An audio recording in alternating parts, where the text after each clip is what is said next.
vas mama ya? Enggak kok, mah.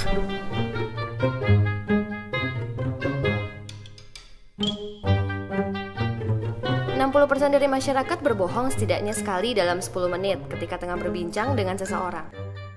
Rata-rata bahkan berbohong 2 hingga 3 kali. Tidak hanya itu, jumlah kebohongan tersebut umumnya berlipat ganda ketika perbincangan dilakukan lewat telepon. 31% dari masyarakat mengakui pernah berbohong dalam penulisan CV atau resume mereka. Sementara 13% pasien yang berkonsultasi pada dokternya selalu berbohong tentang gaya hidup mereka sendiri. Umumnya lelaki dapat berbohong 6 hingga 7 kali terhadap temannya, rekan kerjanya, maupun atasannya. Sementara wanita berbohong 3 hingga 4 kali. Lebih dari 80% wanita mengakui sering berbohong, namun kebohongan tersebut seringkali merupakan hal-hal kecil yang dianggap tidak merugikan siapapun. Dan kebohongan yang paling sering diucapkan oleh keduanya adalah, "Gak apa-apa, aku baik-baik saja kok." Lalu, bagaimana kita dapat mengetahui bahwa seseorang berbohong? Mari kita berkenalan dengan Ricky.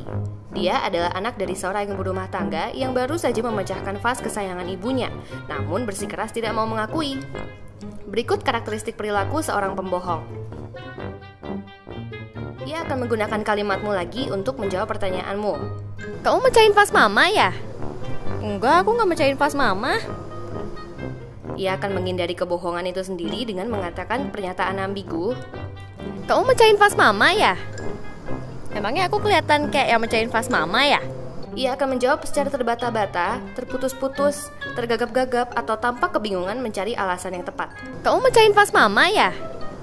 Enggak, itu aku sama sekali vas dipecahin enggak kok." Ia akan menjawab dengan penjelasan yang berlebihan demi terlihat meyakinkan. "Kamu mecahin vas mama ya?" "Aku nggak mecahin vas mama, aku kan tadi baru pulang dari sekolah, terus makan sayuran yang mama masak di dapur, terus ngasih makan si Blacky sama mesen galon aqua di luar, terus dipanggil tetangga sebelah dikasih kue lebaran, terus aku masih masuk ke rumah, ngeliat vasnya masih utuh kok, aku sih nggak sentuh-sentuh itu, terus aku langsung masuk ke kamar." Salah satu hal penting yang dapat dijadikan faktor pendeteksi ketika seseorang berbohong adalah bahasa tubuhnya. Umumnya ada 4 faktor penting dari gerak-gerik tubuhnya.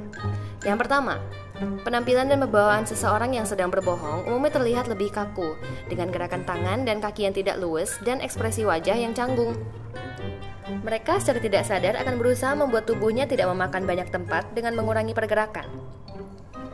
Yang kedua, seseorang yang sedang berbohong memiliki kemungkinan kecil untuk menyentuh dada mereka sendiri dengan tangan yang terbuka. Justru sebaliknya dengan yang ketiga, mereka akan lebih sering menggunakan tangan mereka untuk menyentuh area wajah mereka seperti leher, pipi, mulut, atau telinga. Dan yang terakhir adalah, mereka akan sangat sering menghindari kontak mata dengan lawan bicara mereka. Tidak hanya itu, mereka juga jarang menghadap tubuh lawan bicara mereka ketika sedang berbicara. "Ayo Rick, ngaku aja deh." "Enggak kok, aku beneran gak mecahin vas mama."